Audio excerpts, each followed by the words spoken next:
Salut tout le monde, bienvenue à Finances fondamentales, le podcast d'éducation financière dans lequel je te synthétise des livres sur les finances personnelles et l'investissement boursier en 5 points clés et où je réponds aussi aux questions des personnes auditrices à l'aide de cas concrets et transparents. Si tu souhaites prendre en main ta santé financière, t'es à la bonne place. C'est parti, bon podcast! Si tu écoutes ce podcast-là puis que tu es entrepreneur, travailleur autonome ou impliqué dans une entreprise qui aimerait se faire connaître auprès d'un public sérieux et engagé, j'ai peut-être quelque chose pour toi. J'ai récemment monté une offre de collaboration plus structurée pour Finances fondamentales avec 2 documents simples. Un pour te présenter le podcast et ses chiffres et un autre pour montrer les formats disponibles de collaboration. Tu peux faire enregistrer ton propre message, utiliser ma voix, commenter une chronique, participer à une entrevue, bref, il y a plusieurs options selon ton objectif et ton budget. Et comme plusieurs collaborateurs reviennent après un premier essai, on peut dire que c'est pas juste beau sur papier. Si tu veux voir ça, écris-moi. Salut tout le monde, bienvenue au 183e épisode de Finances fondamentales. Aujourd'hui, je fais la synthèse du livre Du porte-monnaie au portefeuille de Bertrand Larocque et Marc Saint-Pierre que j'ai lu en vacances à Punta Cana l'été passé. Donc, ce livre-là a été publié en 2021 et il commence avec l'introduction en disant que les francophones disent que l'argent ne fait pas le bonheur, alors que les anglophones prétendent que l'argent n'achète pas le bonheur. Question de culture, dit l'auteur, les anglos sont plus pragmatiques et moins poétiques. Mais l'interrogation est la même dans les deux cas. Si l'argent ne permet pas d'être heureux, est-ce que l'argent vaudrait rien alors? L'auteur ne va pas jusque-là. Certes, le bonheur, c'est le fruit de plusieurs choses, dont l'argent, et c'est précisément parce que ce dernier contribue au bonheur qu'il faut en prendre soin selon les auteurs. Donc, dans ce livre-là, que j'ai commencé à lire très heureux sur le bord de la plage, les auteurs présentent 45 conseils.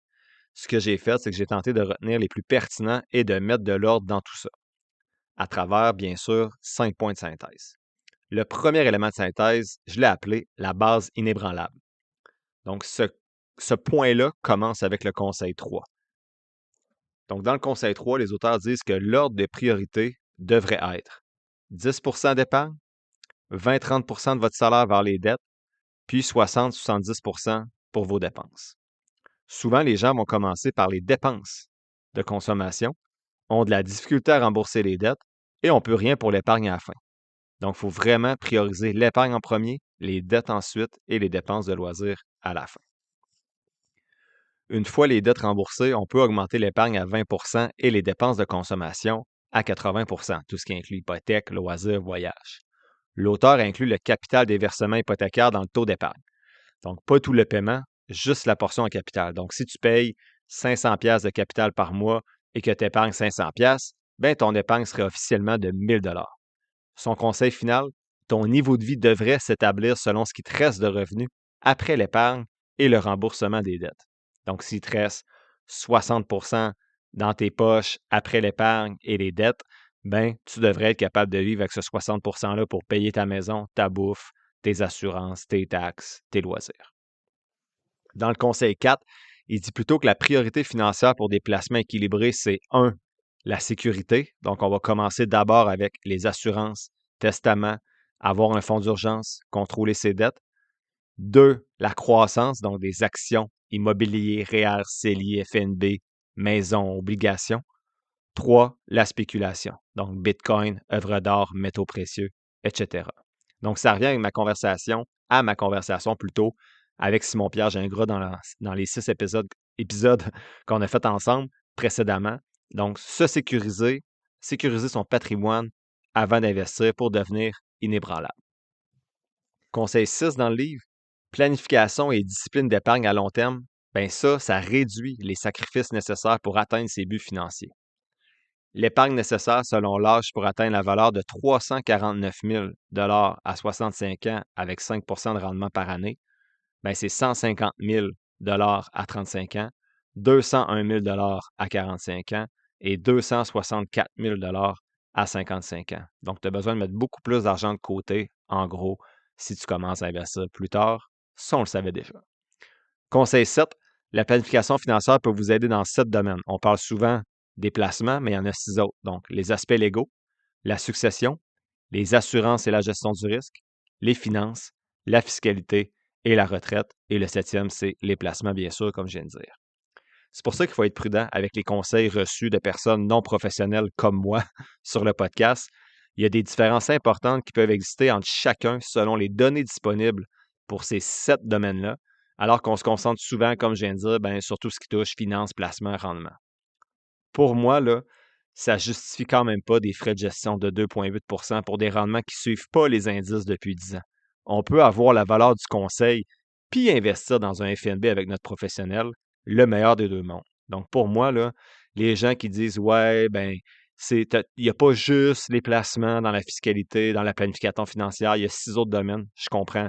Mais si tu sous-performes les indices depuis 3 ans à 3 de moins, depuis 10 ans plutôt à 3 de moins, puis que j'ai le choix de prendre un autre professionnel qui suit les indices, puis qu'en plus, il m'aide dans les 6 autres domaines, je vais peut-être choisir le deuxième.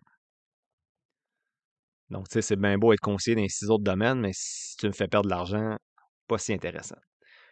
Conseil 9, le dernier pour ce bloc-là de base inébranlable, on dit de faire attention aux informations gratuites. Pourquoi quelqu'un vous partagerait des informations gratuites si lui-même peut s'enrichir avec? Donc, tout ce qui est là, formation en trading, formation en immobilier, pourquoi ces gens-là partageraient souvent très cher leurs trucs si, par exemple, j'ai la solution ultime en trading, là? Je vais juste l'appliquer à mort tout seul de mon bord pour faire de l'argent à l'infini au lieu de donner la solution à tout le monde puis que cette solution-là, finalement, ne fonctionne plus.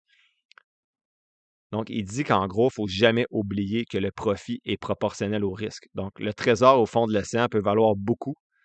Donc, ça, c'est les profits. Mais il faut s'assurer d'avoir assez d'oxygène pour se rendre. Ça, il appelle ça le risque. Donc, ce que je retiens en gros de ce premier élément de synthèse-là de base inébranlable à travers les conseils 3, 4, 6, 7 et 9, c'est la priorité. Donc, d'abord, on devrait épargner 10 à 20 payer nos dettes si on en a 20 à 30 puis dépenser le reste 60 à 70 dans maison, assurance, loisirs, etc. Ensuite, commencer par se sécuriser tout ce qui est assurance, testament, fonds d'urgence, dette avant d'investir. Penser à une planification financière à 360 degrés, pas seulement se concentrer sur les placements.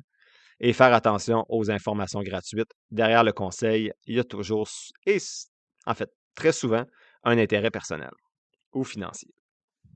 Deuxième élément de synthèse, c'est les outils de l'investisseur futé. Donc, j'ai pris 4 conseils pour ce bloc-là. Le premier, c'est le conseil 11. Donc, en gros, ce qu'il dit, c'est utiliser les régimes fiscaux.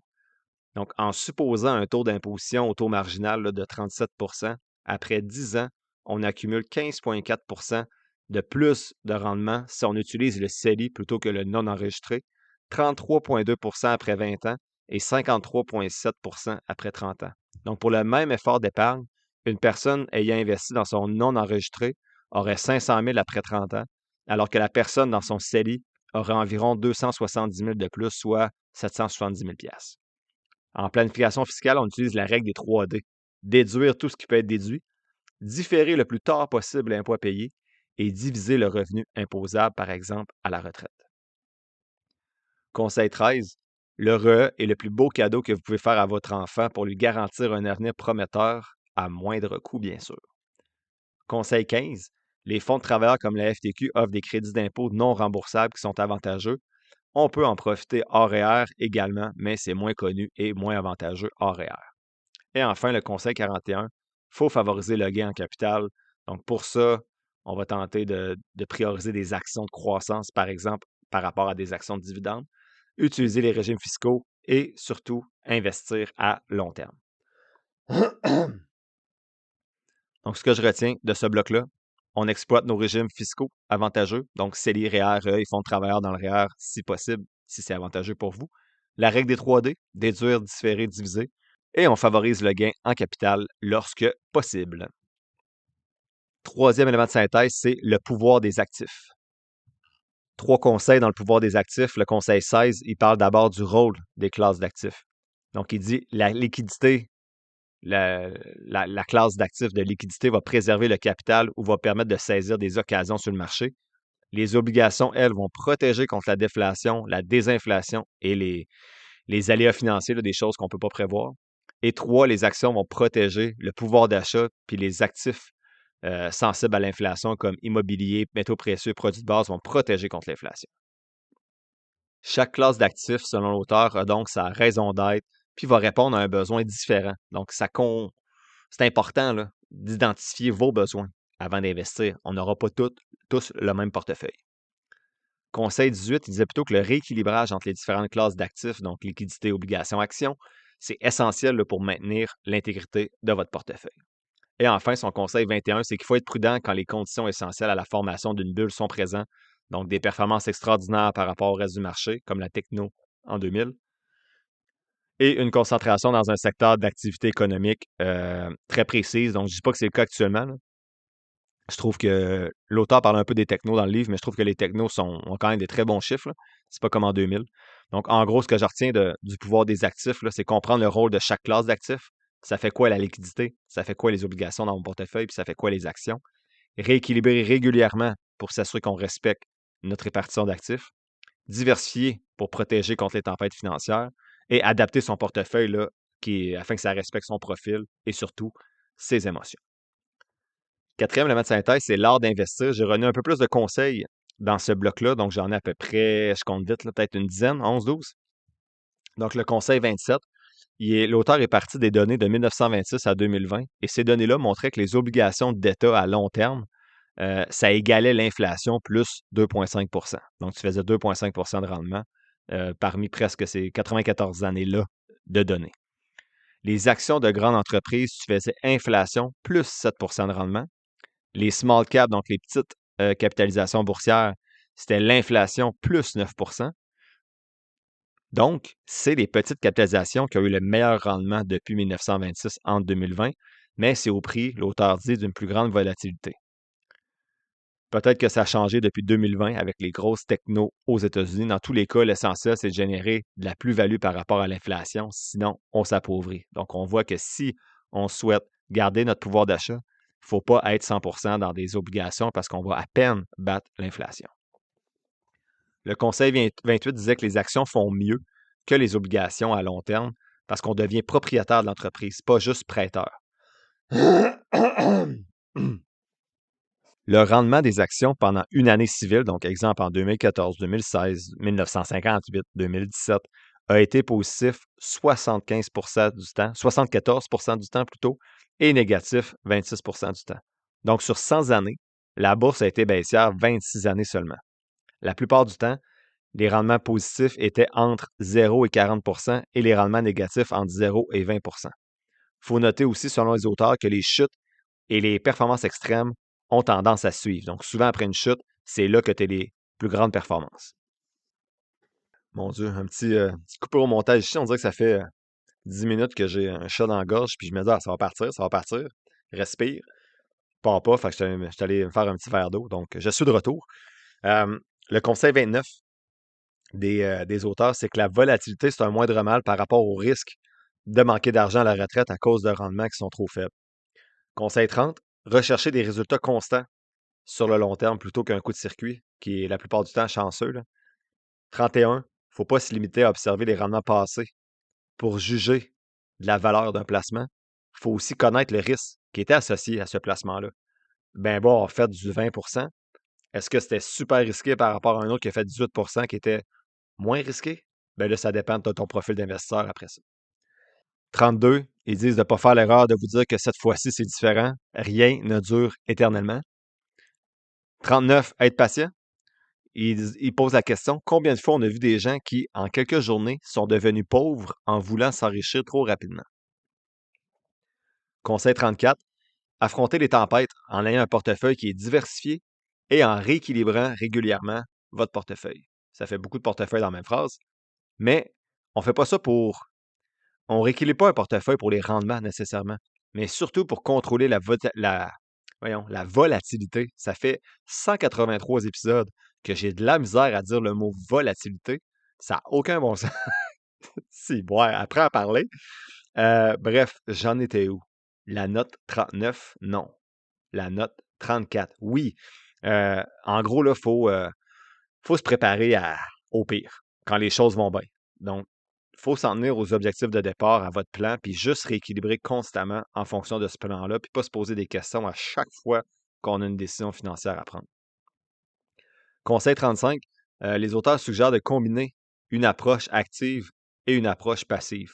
Donc, je le fais personnellement avec des actions individuelles et des FNB, mais eux disent le faire avec un professionnel. Bon, là, j'ai mis des mots sacrés un peu sur mes notes, mais en fait, je ne l'ai pas dit, là, mais les gens qui ont rédigé le livre sont dans le domaine financier. Donc, j'ai senti beaucoup, puis je vais en parler à la fin, mais qu'il y a des incentives, là. Ils ont toujours des intentions, on dirait, en arrière. Mais pas des intentions, je ne leur applique pas des intentions, mais bref, ils prêchent beaucoup pour leur paroisse, donc c'est ça. Bref, je vais y revenir plus loin. Conseil 37, ils disent d'ajuster votre portefeuille avec votre profil pour gérer vos émotions. Donc, un portefeuille 20% actions, 80% obligations, c'est 3,2% de rendement espéré, mais pas beaucoup de volatilité. Alors que pour 80-20, 80% actions, 20% obligations, on est plutôt autour de 6,8, mais avec de 6,8 de rendement, bien sûr, par rapport à 3,2 pour le premier portefeuille, mais avec une volatilité là, qui est plus élevée, assurément. Et enfin, le conseil 40 pour l'art d'investir. Un portefeuille s'ajuste à la personne et non l'inverse. On ne s'ajuste pas à un portefeuille, le portefeuille doit respecter notre profil. Donc, en gros, les 5 trucs que je retiens là, de ce troisième truc-là, l'art d'investir, ou le quatrième, bref, je ne sais pas on est dans quel élément de synthèse. Ce que je retiens, c'est que les actions vont surperformer à long terme, mais il faut vivre avec la volatilité. Il ne faut pas courir après les coups de circuit. Il faut essayer de viser davantage la constance, là. Faire attention aux bulles, puis arrêter de se dire que cette fois-ci, c'est différent. Là, on n'est pas en 1929 ou en 2000 ou en 2008. Euh, la volatilité est préférable au risque de manquer d'argent à la retraite. Donc, il faut prendre des risques dans notre portefeuille et que la patience et la discipline vont être plus avantageuses que d'essayer de s'enrichir rapidement. Donc, c'était bien le quatrième élément de synthèse parce que j'arrive au dernier qui est le cinquième élément de synthèse et c'est le chemin vers la retraite. Donc, dans le conseil 5, on dit qu'il y a différentes options pour arriver à la retraite lorsqu'on n'a pas assez d'argent. En fait, pour réussir à s'en sortir à la retraite quand on n'a pas mis assez d'argent de côté. Un, ben, diminuer votre niveau de vie. C'est plate, mais c'est ça. Deux, prendre la retraite plus tard pour avoir un peu plus d'argent accumulé puis un peu moins d'argent à dépenser devant nous parce qu'il va rester moins d'années à vivre. Trois, réduire immédiatement votre niveau de vie pour épargner davantage et accumuler suffisamment d'argent. Donc, tu n'es pas encore à la retraite, ben, fais tout de suite le sacrifice de diminuer ton train de vie pour pouvoir en avoir assez à la retraite. 4, changer ses placements pour essayer d'avoir plus de rendement, mais toujours en tentant de respecter le plus possible son profil. Et 5, ben, mettre en application les 4 solutions précédentes, soit diminuer ton niveau de vie, retarder la retraite, et réduire ton niveau de vie tout de suite, parce que le 1, c'était à la retraite qu'on le diminuait, et mettre des placements un peu plus risqués pour avoir des rendements plus élevés. Donc, ce que je retiens à la retraite, là, c'est que ça, en fait, on en parle souvent, là, ça prend une discipline d'épargne, là. Plus tu commences jeune, moins tu as d'efforts à faire. Donc, si ta stratégie d'épargne est insuffisante, il va falloir soit tu réduises ton niveau de vie à la retraite tout de suite, prendre ta retraite plus tard, ou prendre plus de risques, ce qui va peut-être pas fonctionner pour toi. Donc, en conclusion, pour le livre du porte-monnaie au portefeuille, euh, la moitié des conseils dans le livre, là, c'est tu as besoin d'un professionnel. Donc, le livre semble plus être pour vendre des services que pour tenter d'éduquer financièrement le lecteur. Au lieu de donner des solutions, puis de suggérer la possibilité d'aller voir un professionnel, ben 25 conseils sur 45 sont juste d'aller voir un professionnel.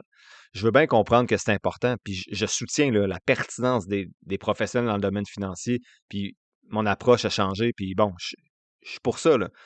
Mais on aurait dû appeler le livre de votre porte-monnaie au portefeuille de votre professionnel.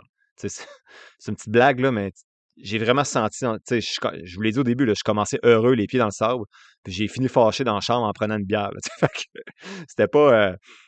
J'ai moins aimé le ton, là, tu sais, vendeur du livre, de dire, bon, mais finalement, tous les problèmes financiers, c'est va faire avec un professionnel. Tu sais, oui, en partie, mais il n'y a pas juste ça. Tu sais. Bref, c'est mon interprétation du livre, c'est mon podcast, je peux dire ce que je veux, mais en fait, là, un exemple concret. Il dit notamment dans le Conseil 35 là, qu'il faut nuancer la pertinence des FNB, même si seulement 10% des professionnels battent les indices. Ils disent que le nombre de FNB purement indiciels est assez faible. OK, c'est ça leur argument. De dire que oui, il y a juste 10% des professionnels qui battent les indices, mais ils ne sont pas si pertinents parce que ce pas tous des FNB indiciels. OK, mais tu as juste à choisir ceux qui sont indiciels. Il dit que pour d'autres indices, que le SP500, c'est plutôt entre 10 et 30% des professionnels qui réussissent à le battre. OK, fait que c'est pas tant que ça non plus. Fait qu'ils disent les FNB sont pas tant pertinents, Parce qu'ils sont pas tous indiciels, ben, je choisis les indiciels. OK, mais si je choisis autre chose que l'indice du SP500, on n'est plus 10% à battre l'indice, ça peut monter jusqu'à 30%. OK? Donc, tu sais, essayer de prendre de quoi qui est dur à défaire, comme les FNB indiciels, puis essayer avec des arguments bidons de faire croire au lecteur que c'est pas si intéressant que ça me fait chier. Page 228, ils disent qu'on trouve bon nombre de gestionnaires qui battent les indices sans augmenter la volatilité, mais ils disaient plutôt dans le livre justement qu'il y avait seulement 10% ou 30, là, si on parle du ailleurs que le SP500, qui battaient les indices. Quand la page 228, ils me disent qu'il y a un bon nombre de gestionnaires qui battent les indices sans augmenter la volatilité, puis plus loin ou avant, on me dit c'est 10%. C'est quoi pour eux un bon nombre de gestionnaires? Une personne sur 10? Deux personnes sur 10? Les livres de Nicolas Birubé et Jack Bogle ont en plus montré que sur 5 ans, c'était jamais les mêmes qui battaient. C'est difficile donc de choisir. Ils comparent les gestionnaires actifs aux pilotes Piché et Souli là, qui ont dû déroger des protocoles pour sauver des vies, que certains professionnels doivent sortir des indices pour les battre, mais je trouve la comparaison très boiteuse. On compare un avion qui tombe à un portefeuille sur 30 ans. Pas certain. Page 230, ils disent que dans les marchés haussiers, les professionnels sont perdants parce qu'il y a un pourcentage en liquidité. Donc, ces professionnels-là partent avec une prise. Mais c'est inverse dans un marché baissier. Ils partent avec une balle parce qu'ils peuvent naviguer dans la volatilité, là, justement, dans un marché baissier. OK? Mais je trouve la comparaison boiteuse encore avec le baseball. D'abord, 3 prises, ça arrive plus vite que 4 balles. Surtout si on a dit plutôt que le marché était haussier 67% du temps. Ça veut dire que 67% du temps, le professionnel est désavantagé par rapport aux indices. Il ajoute toutefois qu'à rendement égal, si le risque est plus faible, il faut aussi le considérer, ce qu'on néglige souvent quand on compare les rendements FNB avec des rendements d'un gestionnaire de portefeuille actif. Ce qui me chicote, c'est qu'il termine le conseil 44 à la page 231 en disant que les meilleurs sont généralement plus chers et qui vont donc offrir de meilleurs rendements et et que si on décide de payer moins, on fait la croix sur des rendements. Je vais citer mot pour mot avant de m'exprimer pour ne pas déformer les propos. C'est écrit: rappelez-vous que généralement, les meilleurs gestionnaires sont plus chers parce qu'ils procurent de meilleurs rendements. Prendre une décision uniquement sur les coûts revient à réduire les rendements espérés. C'était la citation. Giverny Capital, au Québec, qui bat l'indice depuis 20 ans, genre à 1% de frais. Je nommerai pas l'autre compagnie, mais une compagnie Y qui perd par rapport à l'indice depuis 15 ans a plus de 3% de frais de gestion. 2,8 pour être précis là, et ne pas partir n'importe où. Il n'y a rien de plus faux que cet énoncé-là. C'est pas parce que les frais de gestion sont élevés que le service est meilleur. Je ne comprends pas cette citation-là. Donc, vous voyez que je suis un tantinet critique envers le livre, mais j'en rajoute encore une petite couche avec le conseil 45. On dit que parmi les études qui disent que le conseil a une valeur ajoutée de 3%, mettons, que celle de Cyrano mentionne que les personnes qui ont eu recours à des conseillers financiers avaient 290% plus d'actifs que ceux qui n'en avaient pas et que cela montre clairement la différence considérable. Comme chercheur scientifique, là, c'est comme si je comparais les résultats à un examen de mathématiques entre des gens qui viennent de terminer un bac en maths et des gens qu'on a pris au hasard dans la rue. Of course que si tu compares des gens qui ont un conseiller, donc des moyens d'investir, à des gens pris aléatoirement, les résultats vont t'amener où tu veux qu'ils t'amènent. À la retraite, je prendrai toutes les études faites des deux côtés, des méta-analyses, et je ferai une critique des démarches méthodologiques. Ça n'a aucun bon sens. Et sûrement des deux côtés. Il y a sûrement des études qui veulent mettre de l'avant les FNB indiciels, qui prennent des échantillons qui ne conviennent pas. C'est pour ça que je veux en partie, là, je l'ai mentionné la semaine passée ou cette semaine, je ne sais plus quand, que je souhaite lire des études scientifiques directement pour critiquer les méthodologies puis voir qu'est-ce qui sort de ces études-là finalement. Il termine ce conseil-là 45 en disant que 82% des gens dans les études disent avoir une relation plutôt positive avec leur conseiller. C'est sûr que quand je vois pas quelqu'un pendant 2-3 ans, j'ai rien de négatif à dire. C'est une petite blague, bien sûr, pour finir. Bref, j'ai survolé ce livre-là à Punta Cana à l'été 2025. Comme je disais, là, c'est un des 5 livres que j'avais apportés. Il se lit bien. Puis, tu sais, d'un bon côté, là, j'aime la structure en 45 conseils qui est facile à lire. Mais je déteste quand on tricote des informations pour faire croire que tout le monde a besoin d'un professionnel. Pourquoi ne pas juste dire tes forces et admettre tes faiblesses, puis les gens choisiront bien ce que ça leur tente? Ben non, on veut toujours tirer la couverte chaque fois et ça me donne encore plus le goût de tirer la couverte de l'autre côté. Bref, je ne recommande pas le livre, même si je connais d'excellents professionnels dans le domaine financier. Je ne trouve pas que c'était la bonne approche de faire, pas de la désinformation, là, mais de tricoter les chiffres comme on veut les tricoter, surtout quand on se contredit entre un conseil et un autre. Le key point, je retiens ma colère. Non, plus sérieusement, je retiens diversification, rééquilibrage et patience.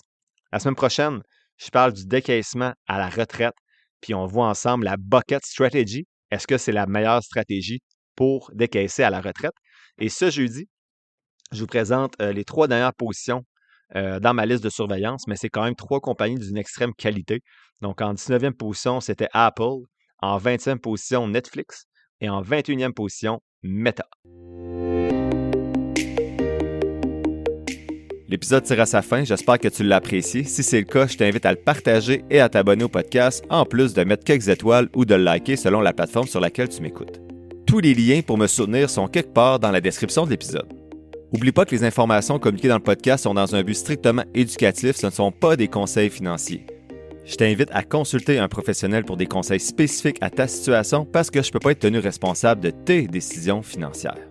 Comme je le dis depuis un petit bout, je ne suis pas un expert, prends donc pas ce que je dis pour du cash, fais toujours tes propres recherches. Sur ce, merci d'avoir passé un peu de temps avec moi aujourd'hui et on se voit dans le prochain épisode de Finances fondamentales.